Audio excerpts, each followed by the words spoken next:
हमारे इतिहास में कई वीर हो गए जिन्होंने अपने साहस का परिचय दिया, वैसे ही कई वीरांगनाएं हो गई हैं। वीरांगनाएं किसे कहते हैं? तो जब एक पुरुष अपने शौर्य का प्रदर्शन करता है, अपनी वीरता का प्रदर्शन करता है, तो उसे क्या कहते हैं? हम वीर कहते हैं। लेकिन जब एक स्त्री अपने शौर्य, साहस और वीरता का प्रदर्शन करती है तो उसे क्या कहते हैं? हम वीरांगना कहते हैं। तो ये हमारा आज का जो पाठ है वो इन कुछ वीरांगनाओं पे आधारित है। तो प्यारे बच्चों, पेज नंबर 80 सभी देखेंगे अपनी किताब में। हमारा देश वीरों की भूमि कहा जाता है। प्रस्तुत पाठ में देश की महान वीरांगनाओं की वीरता का मनोहारी वर्णन किया गया है। तो हमारा देश, जैसे सबको पता है, बहुत सारे वीर हो गए जिन्होंने देश के लिए अपने प्राणों को न्योछावर कर दिया। तो वैसे ही बहुत सारी वीरांगनाएं भी ऐसी हो गई जिन्होंने देश के लिए अपना सारा जीवन बलिदान कर दिया। बच्चों, आप यह तो भली प्रकार जानते ही हैं कि हम प्रतिवर्ष 15 अगस्त को अपना स्वतंत्र दिवस बड़ी धूमधाम से मनाते हैं।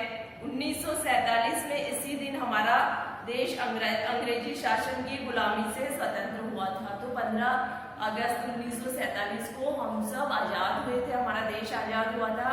इसलिए हम 15 अगस्त को स्वतंत्रता दिवस के रूप में हर साल मनाते हैं। इस स्वतंत्रता को पाने के लिए हमें एक लंबा संघर्ष करना पड़ा था। हमें इसमें अनेक महिलाओं ने भी बढ़ चढ़कर भाग लिया था। आपको उनके बारे में जानना जरूरी है। 1857 की क्रांति में झांसी की रानी लक्ष्मीबाई के अमर बलिदान के बारे में आप जानते ही हैं। तो हमारे देश को आजादी दिलाने के लिए कई वीरों ने अपने जीवन का बलिदान दे दिया। तो 1857 का जो विप्लव हुआ था उसमें एक वीरांगना ऐसी थी जिन्होंने अपनी जान की बाजी लगा दी, जिनका नाम है झांसी की रानी। लेकिन आजादी की लड़ाई की शुरुआत इससे पहले हो चुकी थी। 1828 में कित्तूर की रानी चेन्नम्मा ने अंग्रेजी शासन के विरुद्ध संघर्ष का बिगुल बजा दिया था। लेकिन 1857 से पहले ही आजादी की लड़ाई शुरू हो चुकी थी और कित्तूर की रानी चेन्नम्मा ने अंग्रेजी शासन के खिलाफ विरोध करना शुरू कर दिया था। सन 1932 की बात है। मुंबई नगर में अंग्रेजी सरकार के विरुद्ध लोग विद्रोह कर रहे थे। उनकी गिरफ्तारियां हो रही थी। थाने के सामने एक काली गाड़ी आकर उनकी पीली पगड़ी और गहरी नीली वर्दी पहने सिपाही बाहर निकले। उनके साथ 2 महिलाएं थी। पहली दुबली पतली महिला एक शिशु को लिए हुए और दूसरी महिला उससे कम आयु की थी। पुलिस इंस्पेक्टर ने कड़क कर पूछा, क्या नाम है तुम्हारा? तो मुंबई में भी ये विरोध प्रदर्शन हो रहे थे, लोगों ने विरोध करना शुरू कर दिया था। तभी एक समय क्या हुआ, थाने के सामने लोगों की गिरफ्तारियां हो रही थी। तो पुलिस वालों ने क्या किया, 2 स्त्रियों को पकड़ लिया। तो जब वो उन स्त्रियों को पकड़ के लाया जाता है तो पुलिस इंस्पेक्टर उनसे कड़क कर पूछता है, मतलब गुस्से में पूछता है, तुम्हारा नाम क्या है? जयश्री राय जी महिला ने नम्रतापूर्वक उत्तर दिया। तुम सरकार के विरुद्ध आंदोलन में भाग लेती रही हो, इंस्पेक्टर बोला। तो उस स्त्री ने बोला, जयश्री राय जी।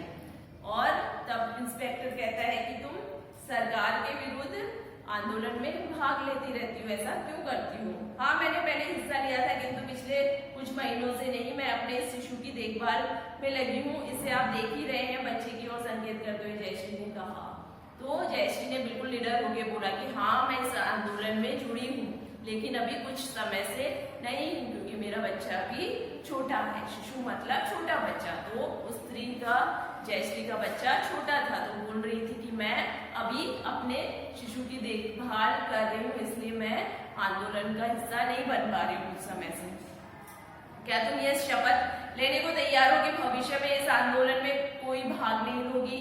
नहीं, मैं ऐसी कोई शपथ नहीं लूंगी। देखो कितनी निडरता से उसने जवाब दिया कि पुलिस वाला सामने है, उसे पूछ रहा है कि तुम अगर शपथ ले लो तो शायद तुम बच जाओ, इसलिए अगर तुम शपथ लेती हो कि आगे से तुम इस आंदोलन में भाग नहीं लोगी? तो जयश्री बोलती है कि नहीं, मैं ऐसी कोई शपथ नहीं लूंगी। जब तुम्हें जेल भेज दिया जाएगा तब तुम्हें जेल भेज दिया जाएगा, इंस्पेक्टर ने क्रोधित होकर कहा। ठीक है, मैं अपने बच्चे को साथ ले जाऊंगी, जयश्री ने कहा।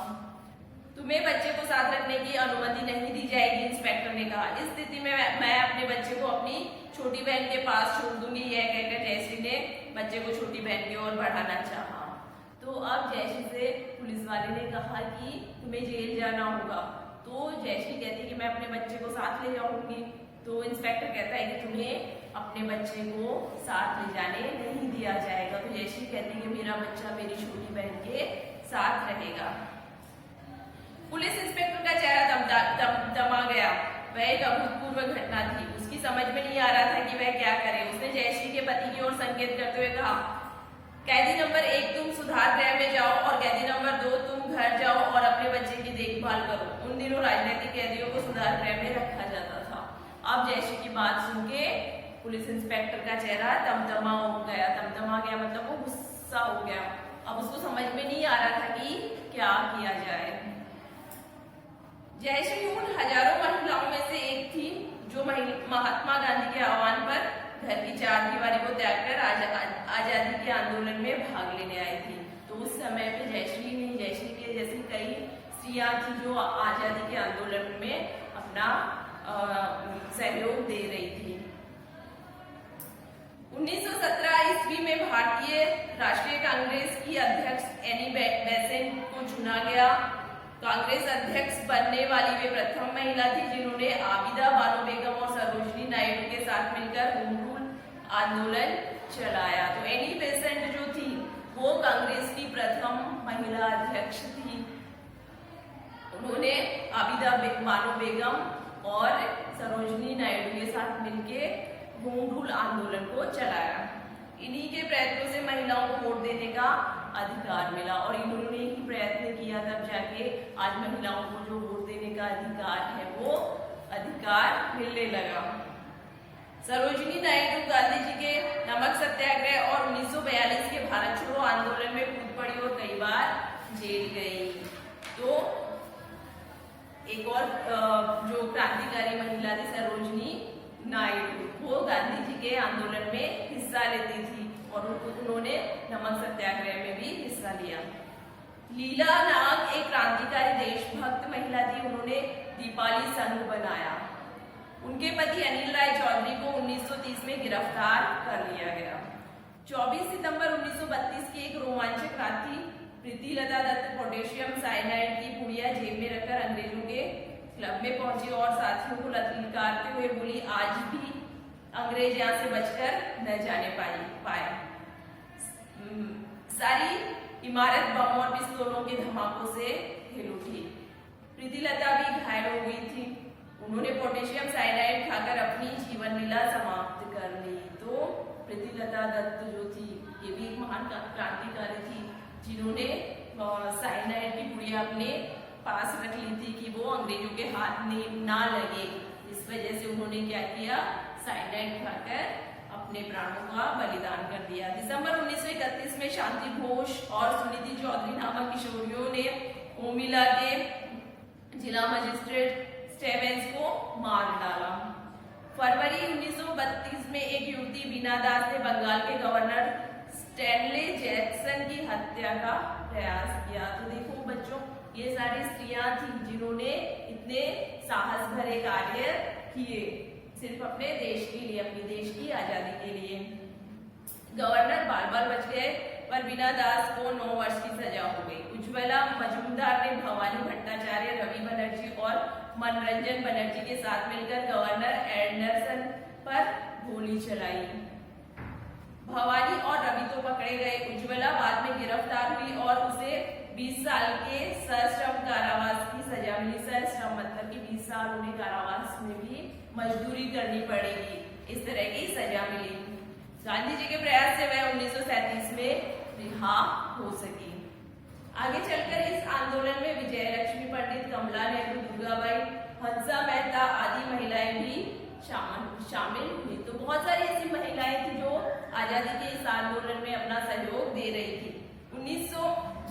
दुर्गा भाभी ने 1928 में क्रांतिकारी चंद्रशेखर आजाद, सरदार भगत सिंह, सुखदेव, राजगुरु आदि की काफी सहायता की। दुर्गा भाभी नाम की एक स्त्री थी जिन्होंने चंद्रशेखर आजाद, भगत सिंह, सुखदेव इन क्रांतिकारियों की बहुत मदद की थी।